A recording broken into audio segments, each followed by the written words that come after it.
In a relationship ka ba with Pakistani? May boyfriend, ganon. So, planning to get married? Yun po ang tatalakayin natin sa ngayon.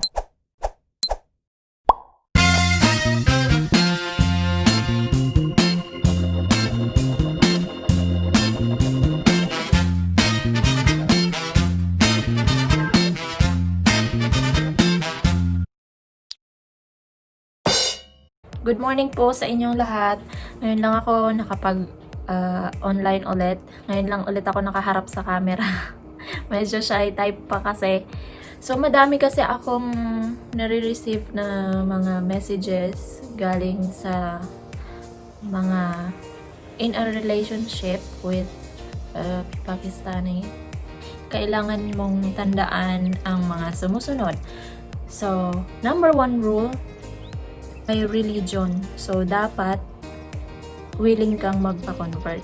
Kapag sinabi sa'yo ni boyfriend or ni fiancé na okay lang kahit hindi ka magpa-convert, it's a big no-no po. Hindi po yun katanggap-tanggap sa kanila.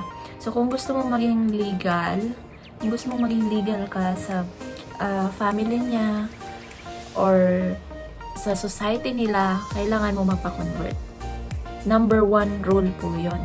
Kapag sinabi ng boyfriend mo na okay lang kahit hindi ka magpa-convert, medyo mag-doubt ka na kasi hindi talaga acceptable sa kanila. Okay?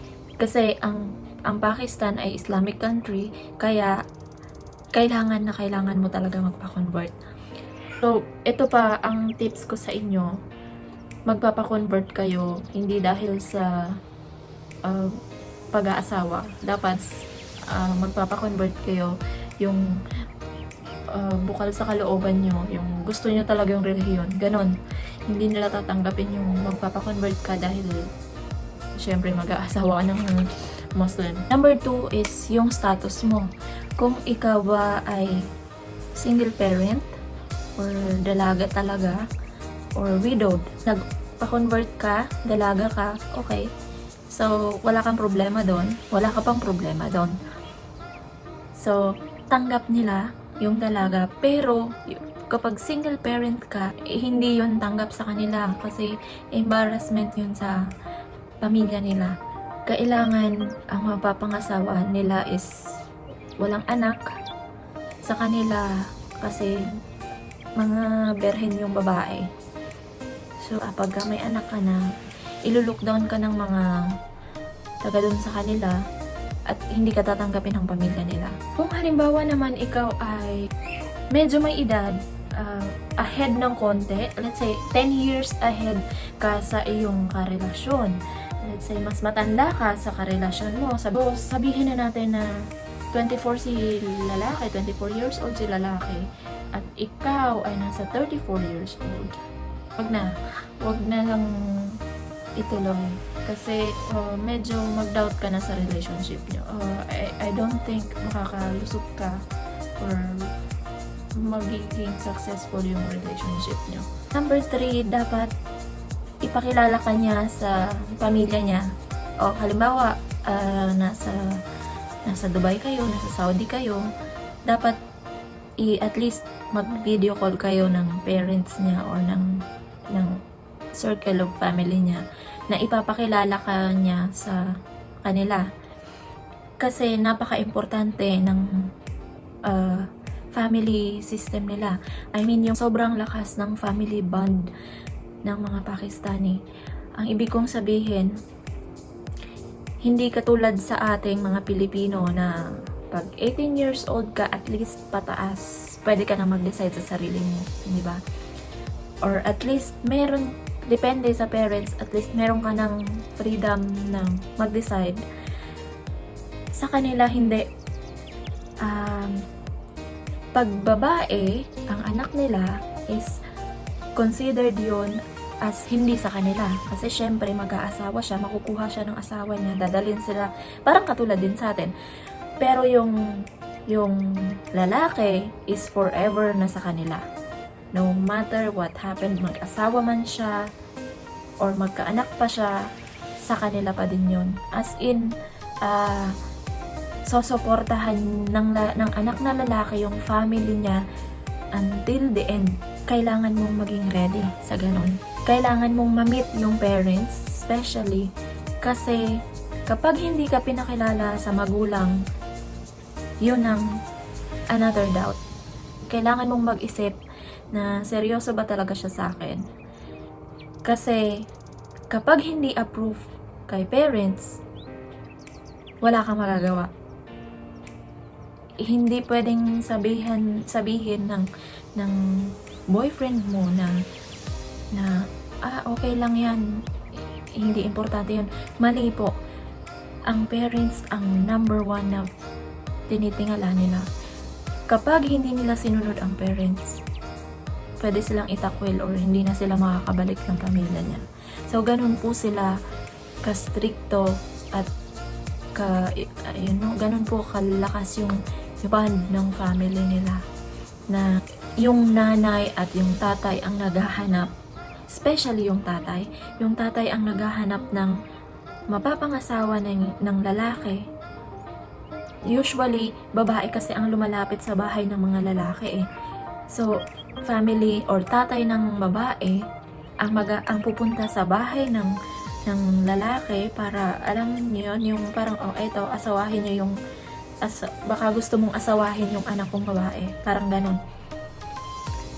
So, ganun po. Kaya, napaka-importante na makilala mo ang parents niya bago kayo mag-jump into marriage planning. Okay? So, number 4, kilalanin nyo may si boyfriend. Alamin yung pinaka-deepest na kaya nyong diskubrihin, kaya nyong alamin sa pagkatao niya. Madami kasing stories na ganong pangyayari na pasyon mo sila, pero hindi mo alam na may asawa na pala siya sa kanila. So, anyway, nangyayari naman yun eh, kahit diba sa mga Pilipino, meron din namang mga ganong instances. So, ang sinasabi ko is, may masama, may mabuti. So, advice ko sa inyo, mag-isip kayo gamit ang utak at hindi yung puso kasi mas mahirap, lalo at ibang race sila, iba yung culture nila. So, guys, wait lang, umiiyak yung baby ko. Babalik ako, bye. Uy, yun na nga, guys. May, chaperon. So, umiiyak kasi siya. So, pasensya na kayo. Baka ma-distract kayo sa... ma-distract kayo ng baby ko, pero... Okay ka lang, ha? Okay. So, balik na tayo, guys. Ang hirap. Bakit kasi? Bakit kasi ang sticky-sticky? Why so sticky? Okay. Nawala ako. So, yun na. Balik tayo dun sa topic natin. So, kilalanin yung maigi. Kasi baka may asawa siya doon, baka may anak siya. Pwede silang mag-second wife. Pero, sa ngayon, nilulook down na ang merong pangalawang asawa sa society nila. Unless yung boyfriend mo ay galing sa village or medyo, alam mo yun, yung rural areas na.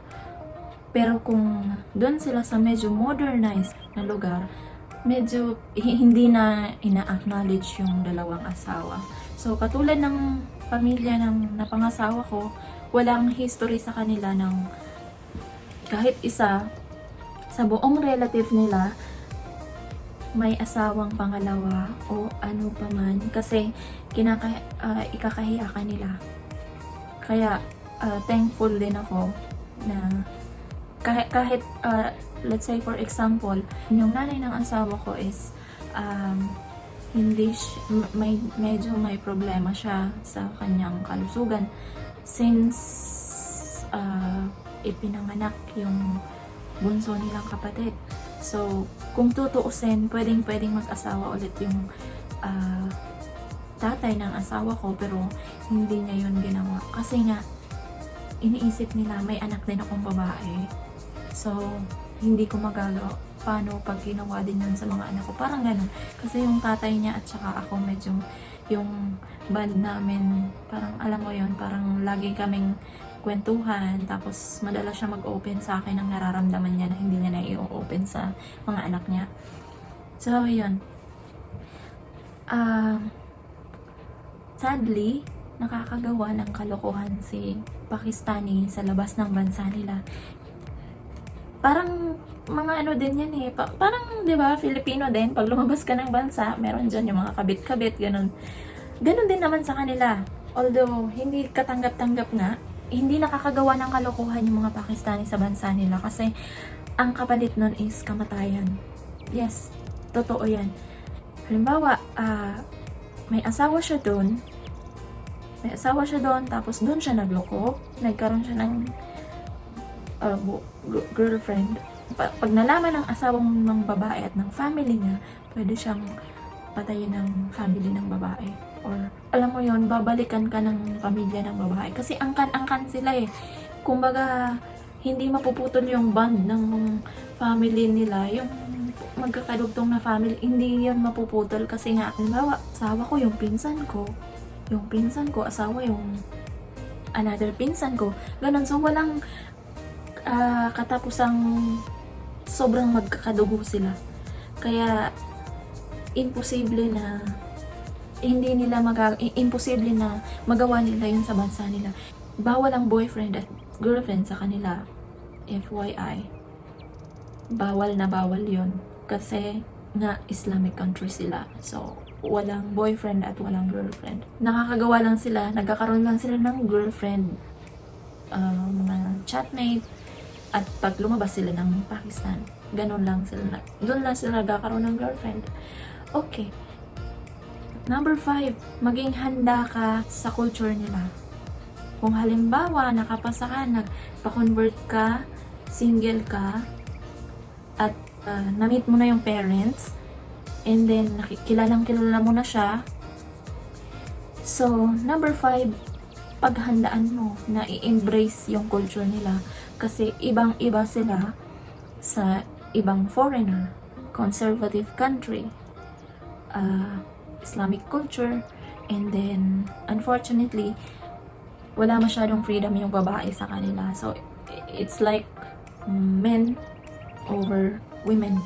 Pero kung depende kasi yun, kung modernized, kung gaano ka modernized yung lalaki, okay lang, hindi ka mahihirapang mag-adjust. Pero kung sobrang strict talaga ng family niya, medyo mahirap mag-adjust. Pero sinasabi ko nga, not all of them, hindi lahat sa kanila ay ganun.